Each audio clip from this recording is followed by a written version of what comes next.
B.Ed bachelor of education YouTube channel पर आपका स्वागत है।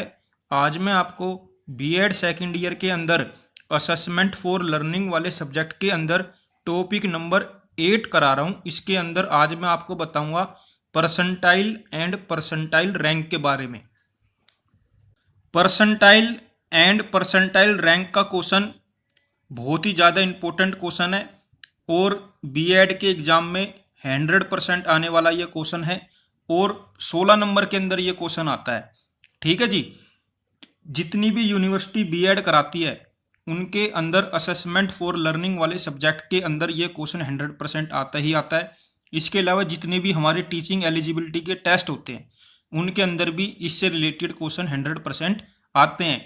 तो इस टॉपिक को हम छोड़ के नहीं जा सकते, हमें ये टॉपिक डिटेल में पढ़ना है और हमें इसका कॉन्सेप्ट भी क्लियर करना है। अब हम ये देख लेते हैं पेपर में इसके क्वेश्चन किस प्रकार आते हैं। Question, what is the meaning of percentile and percentile rank? What is the importance of percentile score in education? आज मैं आपको बहुत ही सिंपल लैंग्वेज के अंदर परसेंटाइल एंड परसेंटाइल रैंक के बारे में बताऊंगा। आप सभी से सिर्फ एक रिक्वेस्ट रहेगी, वीडियो को पूरी देखना, वीडियो को काट काट कर मत देखना, वीडियो को आगे बढ़ा बढ़ा कर मत देखना, सिर्फ और सिर्फ मेरी बातों को ध्यान से सुनना। अगर समझ ना आए तो कमेंट बॉक्स में कमेंट करना, मैं आपका डाउट क्लियर करने की पूरी कोशिश करूंगा। लेकिन पहले पूरी वीडियो को सुनना, ठीक है जी, और वीडियो को एंड तक देखना। चलिए स्टार्ट करते हैं। देखिए, आपको शायद पता होगा आजकल जितने भी कॉम्पिटिटिव एग्जाम के रिजल्ट आते हैं वो परसेंटेज में नहीं आते बल्कि परसेंटाइल में आते हैं।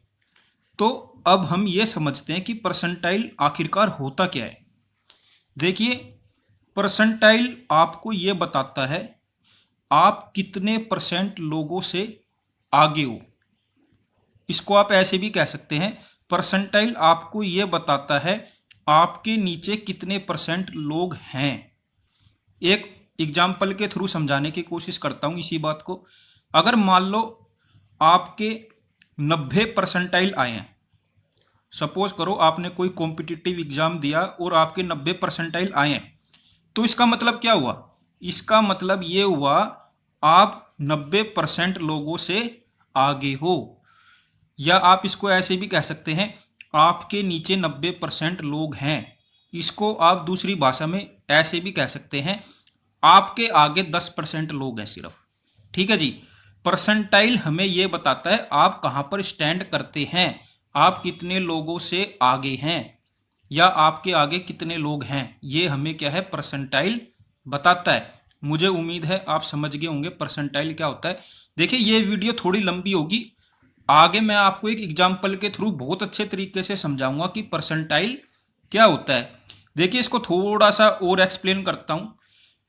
हम सबको एक बात पता है, कॉम्पिटिटिव एग्जाम के जो पेपर होते हैं वो काफ़ी दिन तक चलते हैं और 2 शिफ्टों में चलते हैं, मॉर्निंग शिफ्ट अलग और इवनिंग शिफ्ट अलग। देखिए, जितनी शिफ्ट होगी उतने ही क्वेश्चन पेपर भी होंगे और क्वेश्चन पेपर की क्वालिटी का लेवल एक जैसा हो ये पॉसिबल नहीं है।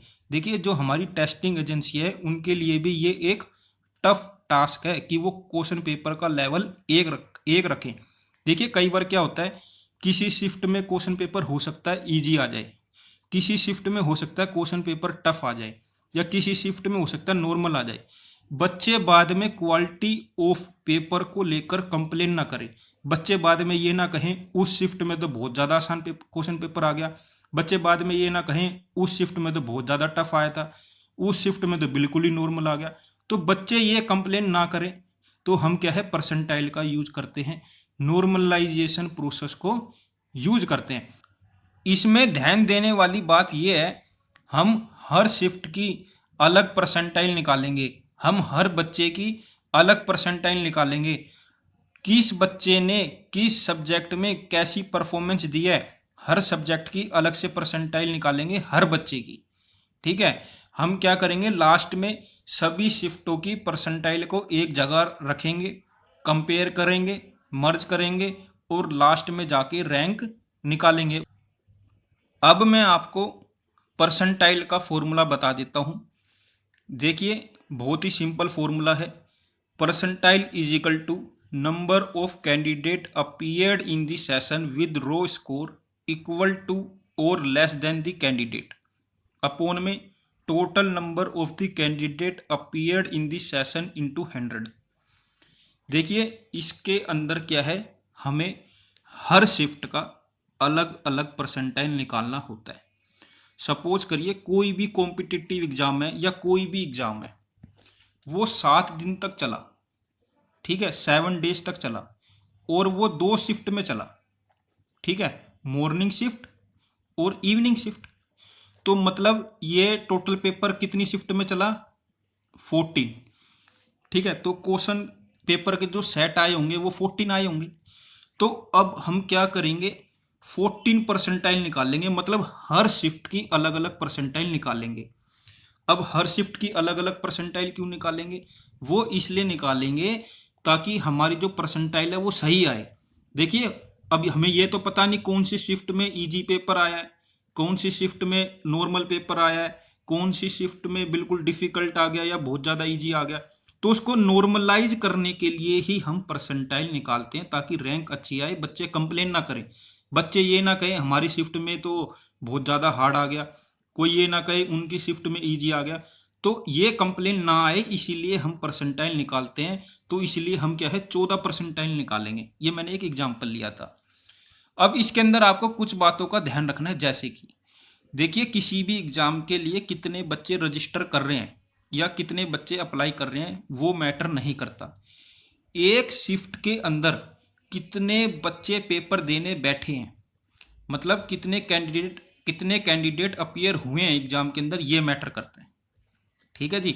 यहाँ पर रो स्कोर का मतलब होता है मार्क्स से, कि मान लो किसी बच्चे के कितने मार्क्स आए हैं, उतने मार्क्स या उससे कम मार्क्स लाने वाले बच्चे कितने हैं वो हम ऊपर पुट करते हैं, अपोन में कितने बच्चों ने पेपर दिया है वो पुट करते हैं, इनटू 100 करते हैं, तो परसेंटाइल निकल कर आ जाता है। देखिए ये चीजें मैं आपको एग्जाम्पल के थ्रू समझाऊंगा, नंबर के थ्रू तो ज्यादा अच्छे तरीके से समझ आएगी, आप चिंता मत करिए, मैं समझाऊंगा।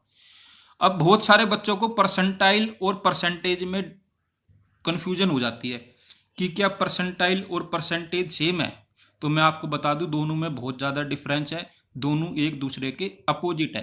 परसेंटेज निकालने का फॉर्मूला होता है, आप बचपन से पढ़ते आ रहे हैं, मार्क्स ऑब्टेन्ड अपॉन में टोटल मार्क्स इनटू 100। देखिए परसेंटेज क्या है, percentage actually define your marks, आपके एक्चुअल मार्क्स कितने आए हैं वो परसेंटेज बताता है। जैसे कि इसने एक एग्जाम्पल भी लिया है, for example mister X get 80 marks out of 100 in maths. देखिए एक मिस्टर एक्स है जिसके 100 में से 80 नंबर आए मैथ में, अगर हम इसकी परसेंटेज निकालेंगे तो क्या आएगी 80%। क्या ये 80% हमें ये बता रहा है कि मिस्टर एक्स कितने लोगों से आगे है, कितने लोगों से पीछे है, या मिस्टर एक्स कहाँ स्टैंड करता है, नहीं बता रहा ना। ये सिर्फ ये बता रहा है कि मिस्टर एक्स के 80% आए हैं। लेकिन परसेंटाइल हमें ये बताता है, अगर यहीं पर ही उसके परसेंटाइल 80 परसेंटाइल आ जाते तो हमें ये पता चलता है कि मिस्टर एक्स क्या है, मिस्टर एक्स से नीचे 80% बच्चे हैं या मिस्टर एक्स के आगे सिर्फ 20% बच्चे हैं। परसेंटाइल हमें यह बताता है हम कहाँ पर स्टैंड करते हैं, हमारे आगे कितने लोग हैं या हमारे पीछे कितने लोग हैं, ये हमें परसेंटाइल बताता है, जबकि परसेंटेज हमें ये नहीं बताता। यहाँ पर एक और एग्जाम्पल लेके बताया गया है, जैसे इंग्लिश में 60 नंबर है, मैथ में 80, साइंस में 70, हिंदी में 90, एसएसटी में 80। अगर हम इसकी परसेंटेज निकालने लगे तो कैसा आएगा, इन सबको ऐड कर लेंगे, अपोन में टोटल मार्क्स कितने हैं 500 वो लिख लिए हमने, 380 अपोन में 500 इंटू 100 कैलकुलेट करा तो 380 अपोन में 5, ये आ गया 76%। ऊपर वाले में मैंने सिर्फ सिंगल अकेले मैथ की बताई थी, यहाँ पर मैंने ओवरऑल परसेंटेज बता दी। अब मैं आपको परसेंटाइल का भी ऐसे ही बताता हूँ कि परसेंटाइल कैसे निकालते हैं। आपको एक बहुत ही छोटे से एग्जाम्पल के थ्रू समझाने की कोशिश करता हूँ कि परसेंटाइल क्या होता है और परसेंटाइल कैसे निकालते हैं। देखिए एक क्लास है, उस क्लास की जो टीचर है उन्होंने अपने स्टूडेंट से कहा कि मैं तुम सबका टेस्ट लूँगी कल, तो सभी बच्चे क्या है तैयारी करके आना। और उन्होंने कहा कि मैं तुम्हारा मैथ का टेस्ट लूँगी और 100 नंबर का टेस्ट लूँगी, तो सभी बच्चों ने कहा ठीक है। तो हमने देखा उस क्लास के अंदर टोटल 32 बच्चे थे, कितने बच्चे थे? 32। तो मैथ का पेपर था तो बहुत सारे बच्चे डर गए और बहुत सारे बच्चे एब्सेंट हो गए। तो हमने देखा टेस्ट वाले दिन, मतलब अगले ही दिन क्या है, एग्जाम के अंदर जो बच्चे अपीयर्ड हुए, मतलब टेस्ट के अंदर जो बच्चे अपीयर्ड हुए वो हुए 19, और पेपर कितने नंबर का था? 100। अब हम ये देखते हैं उन 19 बच्चों के कितने नंबर आए। किसी बच्चे के आए 96 नंबर 100 में से, किसी के आए 90, किसी के आए 86, किसी के आए 85, किसी के आए 84, किसी के आए 80, किसी के आए 79, किसी के आए 78, किसी के 75, किसी के 74, किसी के 70, किसी के 78, किसी के 65, किसी के 63, किसी के 61, किसी के 60, किसी के 40, किसी के 33, तो किसी के 15। देखिए अगर मैं आपको यहाँ पर परसेंटेज निकालने के लिए बोलूँ तो आप क्या है, सभी 19 बच्चों की अलग अलग परसेंट निकाल दोगे। परसेंटेज हमें क्या बताती है? एक्चुअल मार्क्स, बच्चे की परफॉर्मेंस एक्चुअली है कितनी, बच्चे के कितने नंबर आए हैं, वो हमें परसेंटेज से पता चलता है। मान लो मैं आपसे कहूँ अब ये बताओ जिस बच्चे के 96 नंबर आए हैं उसकी कितनी परसेंट है, तो आप बोलोगे सर 100 नंबर का पेपर था उसके 96 नंबर आए हैं तो 96% होगी डायरेक्ट ही, है ना। लेकिन यहीं पर ही मैं आपसे बोलूं कि परसेंटाइल निकालो तो आपके हाथ पैर फूल जाएंगे, आप परसेंटाइल नहीं निकाल पाओगे क्योंकि आपको परसेंटाइल निकालनी ही नहीं आती। तो सबसे पहले मैं आपको ये बताता हूं कि परसेंटाइल का फॉर्मूला क्या होता है। परसेंटाइल का फॉर्मूला होता है number of candidate appeared in a session with raw score equal to और लेस देन द कैंडिडेट। देखिए हमें सबसे पहले ये पता करना है, जो ये 96 नंबर है, 96 नंबर प्लस इससे कम नंबर लाने वाले कितने बच्चे हैं।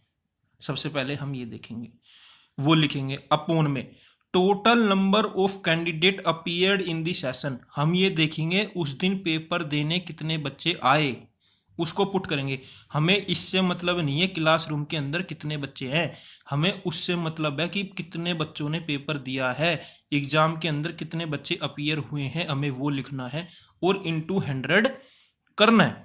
अब आप यहां पर देखिए, अब हमने पता लगाया कि 96 नंबर जो बच्चा लेके आया है उसकी कितनी परसेंटाइल बनती है। तो हमने फॉर्मूले के अंदर पुट करा, हमने ऊपर पुट करा, हमने सबसे पहले ये देखा 96 नंबर या उससे कम नंबर लाने वाले कितने बच्चे हैं। हमने देखा 96 नंबर लाने वाला तो सिर्फ एक बच्चा है, और 96 नंबर से कम नंबर लाने वाले कितने बच्चे हैं? 18। 1 + 18 करा तो क्या आ गया? 19 बटे में एग्जाम के अंदर अपीयर्ड कितने बच्चे हुए, हमने देखा 19, फिर हमने 19 बटे 19 करा इंटू 100 करा, तो हमारी परसेंटाइल क्या आ गई? 100।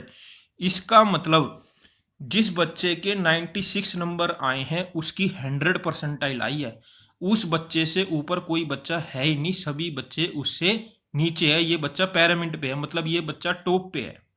ठीक है जी, मतलब 100 परसेंटाइल हमें ये बताती है जिस बच्चे की 100 परसेंटाइल आएगी वो बच्चा सबसे टॉप पर है। ठीक है, उससे ऊपर कोई बच्चा नहीं है, सभी बच्चे उससे नीचे हैं। यहां पर मैं आप सबको एक और बात बता दूं, देखिए आप कभी भी जब भी परसेंटाइल कैलकुलेट करेंगे तो परसेंटाइल क्या है, पॉइंट के बाद 7 डिजिट तक कैलकुलेट होती है। प्लस एक और बात बता दूं, परसेंटाइल कभी भी 0 नहीं आती। एक और बात बता दूं, दो बच्चों की परसेंटाइल सेम भी आ सकती है। ठीक है जी, इसी को आगे और करते हैं। देखिए ये सिर्फ मैं आपको समझाने के लिए बता रहा हूं कि आखिरकार परसेंटाइल कैसे कैलकुलेट करते हैं। ठीक है जी, अब हम ये देखेंगे 90 नंबर या उससे कम नंबर लाने वाले कितने बच्चे हैं। हमने देखा 90 नंबर लाने वाला सिर्फ एक बच्चा था और उससे कम नंबर लाने वाले 17 बच्चे थे। तो हमने 17 + 1 करा तो आगे 18, हमने 18 ऊपर पुट करा, बटे में कितने बच्चों ने पेपर दिया था? 19, वो हमने अपोन में लिख दिया, इंटू 100 कर दिया। फिर मैंने क्या करा, 18 को 100 से मल्टीप्लाई करा तो ये आ गया 1800 अपोन में 19 वैसे ही है इजिकल टू। यहाँ पर जी मैंने कैलकुलेटर का यूज करा है, 1800 बटे 19 करा तो ये आ गया 94.736841। ठीक है जी, ये परसेंटाइल आ गई इसकी। उम्मीद है आप समझ गए होंगे परसेंटाइल कैसे निकालते हैं, और परसेंटेज भी आपको पता होगा कैसे निकालते हैं। परसेंटेज कैसे निकालते हैं जी, बच्चे ने कितने नंबर लाए हैं, मतलब बच्चे के मैक्सिमम मार्क्स कितने हैं, जैसे इसके 90 हैं तो हम ऊपर 90 लिख लेंगे, अपोन में कितने का पेपर था 100 का, इंटू 100, 100 से 100 कट जाएगा तो इस बच्चे के कितने परसेंट आ गए 90%। ठीक है जी। देखिए परसेंटाइल और परसेंटेज दोनों अलग अलग चीज है। परसेंटाइल आपको ये बताता है कि आप कहां पर स्टैंड करते हैं, आपके पीछे कितने बच्चे हैं, ठीक है जी, और आपके आगे कितने बच्चे हैं, ये हमें परसेंटाइल बताता है। जबकि परसेंटेज हमें क्या बताता है, आपकी परफॉर्मेंस कैसी है, आपके एक्चुअल मार्क्स कैसे हैं, आपको कितनी पढ़ाई समझ आई है। जबकि परसेंटाइल के अंदर क्या है, हम रो स्कोर लेते हैं, कैंडिडेट लेते हैं, नंबर ऑफ कैंडिडेट को लेते हैं, जबकि परसेंटेज के अंदर हम एक्चुअल मार्क्स लिखते हैं। ठीक है, अब हम ये देख लेते हैं 86 नंबर लाने वाले बच्चे कितने हैं या उससे कम। तो हमने देखा 86 नंबर लाने वाला सिर्फ एक बच्चा था और उससे कम नंबर लाने वाले 16 बच्चे थे।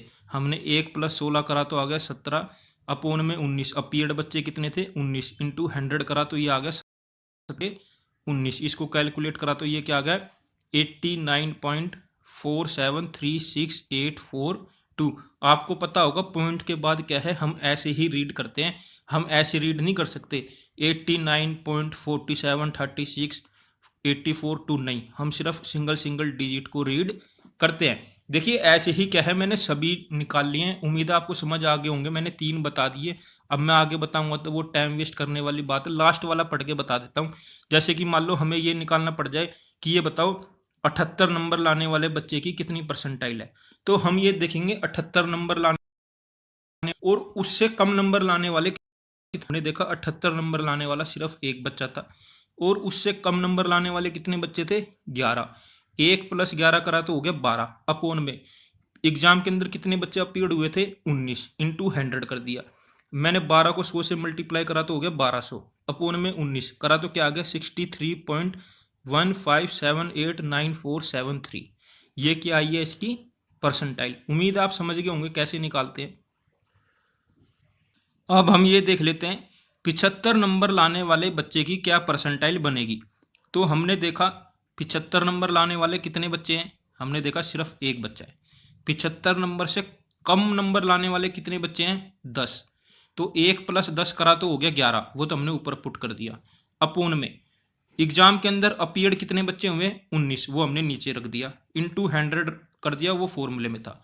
हमने 11 को 100 से मल्टीप्लाई करा तो हो गया 1100 अपोन में 19, ऐसे ही है। यहाँ पर मैंने कैलकुलेटर का यूज करा तो ये निकल के आया 57.89473684। ये क्या है जी परसेंटाइल है। 75 नंबर लाने वाले बच्चे की क्या परसेंटाइल आई है 57.89473684। ऐसे ही आप और भी परसेंटाइल निकाल सकते हो। अब मैं आपको ये प्रूव करके दिखाऊंगा कि परसेंटाइल 0 क्यों नहीं होती। देखिए अभी अभी हमने देखा टीचर ने एक टेस्ट लिया और उस टेस्ट के अंदर सिर्फ 19 बच्चे आए। अब हम ये देखते हैं 15 नंबर लाने वाले बच्चे की कितनी परसेंटाइल आई है। तो हमने देखा 15 नंबर लाने वाले कितने बच्चे हैं, हमने देखा सिर्फ एक। और 15 नंबर से कम लाने वाले कितने बच्चे हैं 0। ये सबसे आखिरी बच्चा था जिसके 15 नंबर आए। तो अब हम क्या करेंगे 1 + 0, क्योंकि उससे नीचे तो कुछ है ही नहीं, वही लास्ट में 1 + 0 करा तो हुआ 1 अपोन में 19। बच्चे कितने अपीयर हुए थे 19, इंटू 100 100/19 करा तो ये आ गया 5.2631578। तो मतलब जो बच्चा सबसे लास्ट में रहेगा उसकी परसेंटाइल भी 0 नहीं आएगी, उसकी परसेंटाइल भी कुछ ना कुछ आएगी। इसलिए मैंने कहा परसेंटाइल कभी भी 0 नहीं आती, क्योंकि लास्ट में एक बच्चा तो जरूर रहेगा ही रहेगा। मैं आपको एक और एग्जाम्पल बताता हूँ। देखिए ये क्लास 11th का एग्जाम्पल है। एक क्लास 11th है, उसके अंदर 40 बच्चे हैं। तो टीचर ने अनाउंस करा कि तुम्हारा कल फिजिक्स का टेस्ट होगा, तो तुम सभी तैयारी करके आना। तो अगले दिन टेस्ट में बच्चे आए सिर्फ 15, 25 बच्चे छुट्टी मार गए, क्योंकि उनको फिजिक्स हार्ड लगती थी। उन्होंने कहा फेल होने से अच्छा है कि हम आएंगे ही नहीं। तो सिर्फ 15 बच्चे आए और पेपर होना था 100 नंबर का। तो 15 ही बच्चे आए, तो टीचर ने कहा 15 बच्चे आए हैं, मैं तो 15 का ही टेस्ट लूंगा। तो उन्होंने 15 का टेस्ट लिया और पेपर सच में हार्ड आ गया, पूरी क्लास फेल हो गई। किसी बच्चे के 30 नंबर आए, किसी के 29 आए, किसी के 28, किसी के 26, किसी के 25, किसी के 24, किसी के 20, किसी के 18, किसी के 17, किसी के 16, किसी के 14, किसी के 10, किसी के 9, किसी के 8, किसी के 5, ऐसे नंबर आए और एक भी बच्चा पास नहीं हुआ, एक भी बच्चा पास नहीं हुआ। तो आप कमाल की बात देखना, एक भी बच्चा पास नहीं हुआ, फिर भी बच्चों की 100% आई है। अब हम ये देखते हैं, जो बच्चा 30 नंबर लाया है उसकी परसेंटाइल कितनी बनी, हालांकि वो फेल है, फिर भी हम ये देखते हैं 30 नंबर लाने वाले बच्चे की कितनी परसेंटाइल बनी। तो हमारा जो परसेंटाइल का फॉर्मूला होता है उसके अंदर हमने वैल्यू रखी। हम ऊपर क्या रखते हैं कि ये बताइए 30 नंबर लाने वाले कितने बच्चे हैं, या उससे कम नंबर लाने वाले कितने बच्चे हैं। तो हमने देखा 30 नंबर लाने वाला तो सिर्फ एक बच्चा है, और 30 नंबर से कम लाने वाले 14 बच्चे हैं। 1 + 14 करा तो आया 15। अपोन में क्या लिखते हैं हम, बच्चे कितने अपीयर हुए एग्जाम में, 15 × 100 फॉर्मूले में मैंने कैलकुलेशन करी तो 100% आ गया। मतलब जिस बच्चे के 30 नंबर आए हैं उसकी 100% है, हालांकि वो फेल है। तो इस बात से हमें क्या पता चलता है, इस बात से हमें यह पता चलता है, परसेंटाइल हमें यह बताता है कि हमारे पीछे कितने बच्चे हैं, हमारे आगे कितने बच्चे हैं। अब 30 नंबर जिस बच्चे के आए वो टॉप पर है, एक तरीके से उसने टॉप करा है, हालांकि वो फेल हो गया, रैंक उसकी 1 बनेगी। क्यों? क्योंकि उसके 100% आए हैं, हालांकि वो फेल हो गया, फिर भी उसकी परसेंटाइल क्या है, 100। तो इसका मतलब क्या है, परसेंटाइल हमें क्या बताता है, हम कहां पर स्टैंड करते हैं। अगर हम इसकी परसेंटेज निकालते तो क्या आती, इसकी परसेंटेज आती 30%। क्यों? 30 नंबर का पेपर हुआ, वो 100 नंबर का पेपर हुआ, 30 उसके नंबर आए, 30/100 × 100 करते तो 100 से 100 कट जाता, 30 आता, तो 30% आते। उसकी एक्चुअल परफॉर्मेंस क्या थी, 30%, लेकिन परसेंटाइल क्या आई उसकी, 100। समझ गए होंगे मैं क्या कहना चाहता हूं। अब आप ये देखिए 5 नंबर लाने वाले बच्चे की क्या परसेंटाइल बनी होगी। तो हमने देखा 5 नंबर लाने वाले कितने बच्चे हैं, हमने देखा सिर्फ एक, और 5 नंबर से कम नंबर लाने वाले कितने बच्चे हैं, एक भी नहीं है। तो हमने एक पुट करा अपोन में, बच्चे कितने अपीयर हुए थे पेपर में, 15 × 100 कर दिया, 100/15 करा तो क्या आया, 6.66666 परसेंटाइल। ठीक है जी, उम्मीद है आप समझ गए होंगे, परसेंटाइल कभी भी जीरो नहीं आती। जिस बच्चे की 100% आती है उसका मतलब ये है वो सबसे टॉप पर है, सारे बच्चे उसके नीचे हैं। उम्मीद है आप समझ गए होंगे।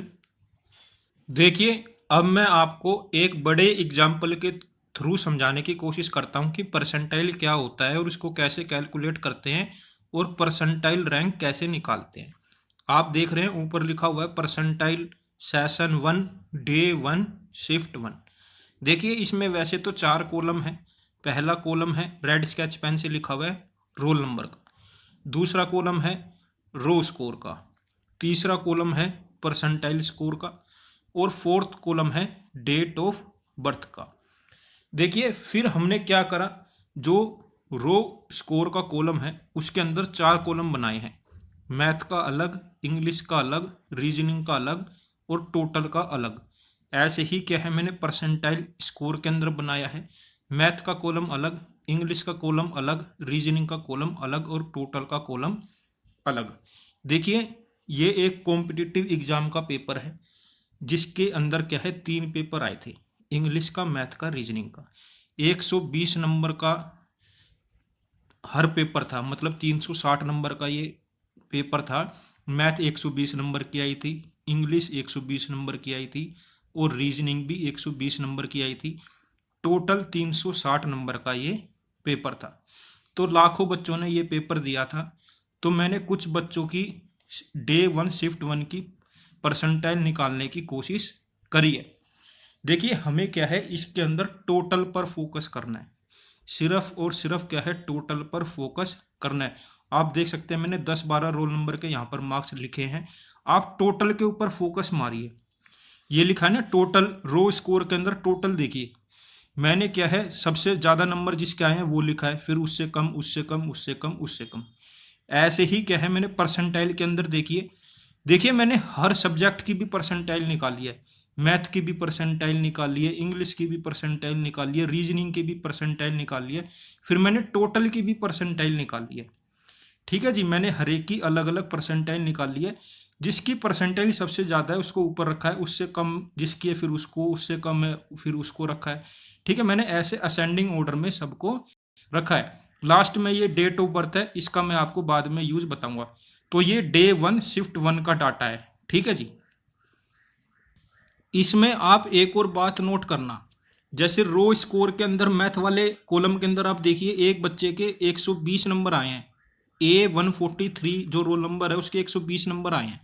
तो आप परसेंटाइल स्कोर के अंदर मैथ वाले कॉलम के अंदर देखेंगे इसी बच्चे की 100 परसेंटाइल आई है। मतलब जिस बच्चे के पूरे में से पूरे नंबर आए हैं उसकी 100 परसेंटाइल आई है, क्योंकि उससे आगे तो कोई बच्चा है ही नहीं, तो उसकी परसेंटाइल तो अपने आएगी ही आएगी, क्योंकि उस बच्चे ने टॉप करा है। ऐसे ही आप इंग्लिश के अंदर देखिए, इंग्लिश वाले कॉलम में ये रोल नंबर है A851, इसके इंग्लिश में 120 नंबर आए हैं। अब आप परसेंटाइल स्कोर के अंदर जाइए, सेकंड कॉलम में इंग्लिश में इसकी 100 परसेंटाइल आई है। मैंने डार्क ब्लैक स्केच पेन से लिखा है 100। 100 परसेंटाइल क्या शो कर रही है? 100 परसेंटाइल ये शो कर रही है कि ये बच्चा सबसे ऊपर है, इससे ऊपर कोई भी बच्चा नहीं है, सारे बच्चे इससे नीचे ही है। अब आप रीजनिंग वाले कॉलम के अंदर आइए, एक बच्चे के सबसे ज्यादा हाईएस्ट 111 नंबर आए हैं, 111 से ऊपर किसी के नहीं आए। हालांकि इसके 120 नंबर नहीं आए, 111 आए हैं, फिर भी इसकी परसेंटाइल 100 है। तो ये 100 परसेंटाइल क्या शो कर रही है कि 111 नंबर से ऊपर किसी बच्चे के नंबर ही नहीं आए, ये ही टॉप पर है। ठीक है जी, सारे बच्चे इसके नीचे हैं, इसलिए इसकी परसेंटाइल 100 आई है। ठीक है जी, उम्मीद है आप समझ गए होंगे। जब हमने सबका टोटल करा तो सबसे पहले टॉप के ऊपर देखिए रो स्कोर के अंदर टोटल 335, 360 नंबर का पेपर हुआ था, 335 हाईएस्ट मार्क्स आए हैं। तो हाईएस्ट मार्क्स आए हैं तो इसकी परसेंटाइल कितनी आ गई? 100, क्योंकि 335 से ज़्यादा नंबर लाने वाला कोई है ही नहीं, उससे ऊपर कोई बच्चा ही नहीं है। तो ये A557 जो बच्चा है, A557 जो बच्चा है, इसकी कितनी परसेंटाइल आई है? 100। इस बच्चे की रैंक क्या बनेगी? 1, क्योंकि इसने टॉप करा है डे 1 शिफ्ट 1 के अंदर। ऐसे ही अब हम शिफ्ट 2 के अंदर देखते हैं क्या हुआ है। अब हम क्या है, शिफ्ट 2 के बच्चों की परफॉर्मेंस देख लेते हैं, उन बच्चों की कैसी परफॉर्मेंस रही है, उनकी परसेंटाइल हमने कैसे कैलकुलेट करी है। देखिए ये बात मैं आपको स्टार्टिंग में ही बता चुका हूं कि हर शिफ्ट की अलग परसेंटाइल निकलती है, हर बच्चे की हर सब्जेक्ट की अलग अलग परसेंटाइल निकलती है और टोटल की अलग परसेंटाइल निकलती है। उसके बाद क्या है, सारी शिफ्टों की जो परसेंटाइल है उसको मर्ज किया जाता है, एक दूसरे के साथ कंपेयर किया जाता है और परसेंटाइल रैंक निकाली जाती है, उसी बिहाफ पर रैंक निकाली जाती है। ठीक है जी, देख लेते हैं। इसके अंदर भी टोटल 4 कॉलम है, पहला कॉलम है रोल नंबर का, दूसरा कॉलम है रो स्कोर का, तीसरा कॉलम है और लास्ट में है डेट ऑफ बर्थ का कॉलम। रो स्कोर के अंदर इंग्लिश का, रीजनिंग का और एक टोटल का। परसेंटाइल स्कोर के अंदर भी 4 कॉलम है, मैथ का, इंग्लिश का, रीजनिंग का और टोटल का। ठीक है जी, अब हमने एक बात नोट करी, इसके अंदर जो मैथ के नंबर हैं, सबसे पहले देखिए मैथ के नंबर, इसके अंदर देखिए आप देख सकते हैं इसके अंदर 120 नंबर लाने वाले बहुत सारे बच्चे हैं। सबसे पहले तो आप ये देखिए B192 के 120 नंबर आए, तो 120 नंबर से ज्यादा तो नंबर किसी के आ ही नहीं सकते, क्योंकि पेपर ही 120 नंबर का है। तो इस बच्चे की परसेंटाइल बनी 100, आप देख सकते हैं। और आप और नीचे आएंगे तो आप देखेंगे B507 जो रोल नंबर वाला बच्चा, उसके भी 120 नंबर आए, उसकी भी 100 परसेंटाइल। B98 के 120 नंबर आए, उसके भी 100 परसेंटाइल। B72 के 120 नंबर आए, उसकी भी 100 परसेंटाइल। B999 के 120 नंबर आए, उसकी भी 100 परसेंटाइल। B112 के 120 नंबर आए, उसकी भी 100 परसेंटाइल। ये मैं आपको बता चुका हूं कि परसेंटाइल सेम आ सकती है। ठीक है जी, ये मैंने आपको पहले बता दिया था कि परसेंटाइल सेम हो सकती है। ऐसे ही आप इंग्लिश के अंदर देखिए, इंग्लिश के अंदर बी सबसे लास्ट में देखिए, सेकंड लास्ट में सिर्फ एक ही बच्चे के 120 नंबर आए हैं, तो इससे ऊपर तो कोई है ही नहीं, तो इसकी भी 100 परसेंटाइल होगी। ऐसे ही आप रीजनिंग के अंदर देखिए, सबसे ऊपर B977 वाले बच्चे के 120 नंबर आए हैं, इसकी भी 100 परसेंटाइल बनी है। देखिए अब हम क्या करेंगे, हमें सबसे ज़्यादा फोकस करना है टोटल के ऊपर। टोटल में किस बच्चे के सबसे ज़्यादा नंबर आए हैं। 360 नंबर का ये पेपर था, तो 346 नंबर आए हैं हाईएस्ट, उससे ज़्यादा तो किसी के आए ही नहीं। तो 346 जिस बच्चे के आए हैं उससे आगे तो कोई उस शिफ्ट में है ही नहीं, तो उसकी 100% बन जाएगी। उसी व्याप पर मैंने ये पूरा लिखा है। देखिए अब मैं आपको दिखाता हूँ दोनों को मर्ज करके कैसे रैंक बनती है, आपको और अच्छे तरीके से चीजें समझ आएगी। देखिए आपको क्या करना होता है, सबसे पहले रो स्कोर लिखने पड़ते हैं। रो स्कोर के बिहाफ पर आपको परसेंटाइल निकालनी पड़ती है। परसेंटाइल को क्या है, आपको असेंडिंग ऑर्डर में लगाना पड़ता है, उसके बाद ही रैंक बनती है। देखिए अब मैंने क्या करा, दोनों शिफ्टों को कंबाइंड कर दिया और कंबाइंड करके एक रैंक निकालने की कोशिश करी है। इसके अंदर भी क्या है, टोटल 4 कॉलम है। एक कॉलम है रोल नंबर का, एक कॉलम है रो स्कोर का, एक कॉलम है परसेंटाइल स्कोर का और एक कॉलम है डेट ऑफ बर्थ का। देखिए आपको सिर्फ और सिर्फ क्या करना है, परसेंटाइल स्कोर की तरफ देखना है सबसे पहले तो। और परसेंटाइल स्कोर के अंदर भी क्या देखना है, हाईएस्ट किसके नंबर आए हैं, हाईएस्ट परसेंटाइल किसकी आई है। अगर मान लो टोटल में परसेंटाइल सेम है, 100 परसेंटाइल सेम आ गई। आपने देखा शिफ्ट वन के अंदर एक बच्चा था जिसके 100 परसेंटाइल आए थे। आप अगर बैक करके वीडियो देखोगे या आपके पास स्क्रीनशॉट पड़ा है, तो जिस बच्चे का रोल नंबर था A557, उसका जो परसेंटाइल स्कोर था वो 100 था। फिर हमने शिफ्ट 2 के अंदर देखा, एक बच्चा था जिसका रोल नंबर था B117, उसका भी 100 परसेंटाइल था। अब हमारे लिए ये बहुत ज़्यादा टफ टास्क हो जाता है कि हम किस बच्चे को रैंक फर्स्ट दें, किस बच्चे को रैंक सेकंड दें, क्योंकि दोनों के ही क्या है, टोटल परसेंटाइल जो आई है, ओवरऑल परसेंटाइल आई है वो 100 आई है। तो ऐसी सिचुएशन के अंदर हम क्या करते हैं, हम ये देखेंगे मैथ सब्जेक्ट के अंदर किस बच्चे की हाईएस्ट परसेंटाइल आई है उसको रैंक पहली दे देंगे। तो हमने देखा इस केस के अंदर यहां पर क्या है, जो बच्चा शिफ्ट 1 का है जिसका रोल नंबर A557 है, उसकी मैथ में परसेंटाइल ज्यादा आई है, तो हम क्या है उसको रैंक 1 दे देंगे। ठीक है, कहने का मतलब है सबसे पहले तो हम देखेंगे ओवरऑल परसेंटाइल। अगर ओवरऑल परसेंटाइल सेम आ जाती है बाई चांस, जैसे कि यहीं पर ही सेम आ गई, तो हम क्या है सब्जेक्ट के ऊपर चले जाते हैं। फिर हम देखते हैं सब्जेक्ट में किस बच्चे के ज्यादा नंबर आए हैं। बाई चांस मान लो मैथ में यहाँ पर सेम आ जाते दोनों के, तो हम क्या है इंग्लिश की तरफ मूव करते। वैसे तो बहुत कम चांसेस है, यहीं पर ही सॉल्यूशन निकल जाता। बाई चांस इंग्लिश में भी सेम आ जाते तो क्या करते, हम रीजनिंग की तरफ जाते। हम देखते रीजनिंग में किस बच्चे के ज्यादा नंबर आए, किस बच्चे की ज्यादा परसेंटाइल आई है, तो उसको रैंक 1 दे देते। अगर मान लो बाई चांस यहां पर भी पंगा आ जाता, वैसे कभी आएगा नहीं क्योंकि परसेंटाइल 7 डिजिट तक निकलती है, तो 7 डिजिट तक कहीं ना कहीं डिफरेंस जरूर आ ही जाएगा। फिर भी डिफरेंस आ जाता है तो फिर हम डेट ऑफ बर्थ की तरफ जाते हैं। जिस बच्चे की ज्यादा एज होगी उस बच्चे को हम रैंक 1 दे देंगे, अगर परसेंटाइल सारी ही सेम आ जाए तब। हालांकि ऐसा पॉसिबल नहीं है। तो ये पूरी टेबल क्या है, मैंने ऐसे ही बनाई है, इसी बिहाफ पर मैंने रैंक दिए हैं। मैंने क्या करा, परसेंटाइल स्कोर वाला जो कॉलम है उसके अंदर जो टोटल परसेंटाइल वाला कॉलम है उसको मैंने असेंडिंग ऑर्डर में लगाया है। जहां पर सेम परसेंटाइल निकली है वहां पर मैंने क्या करा, मैं सब्जेक्ट की तरफ मूव कर गया हूं, जैसे मैथ की तरफ, इंग्लिश की तरफ, रीजनिंग की तरफ। जिस बच्चे के ज्यादा परसेंटाइल सब्जेक्ट में उसको रैंक आगे दी है और ऐसे ही दी जाती है। मुझे उम्मीद है आप समझ गए होंगे परसेंटाइल कैसे निकालते हैं कॉम्पिटिटिव एग्जाम के अंदर। देखिए परसेंटाइल निकालने के बाद उसको असेंडिंग ऑर्डर में लगा देते हैं, असेंडिंग ऑर्डर में लगाने के बाद उनको रैंक दे दी जाती है, इसी को परसेंटाइल रैंक भी बोलते हैं।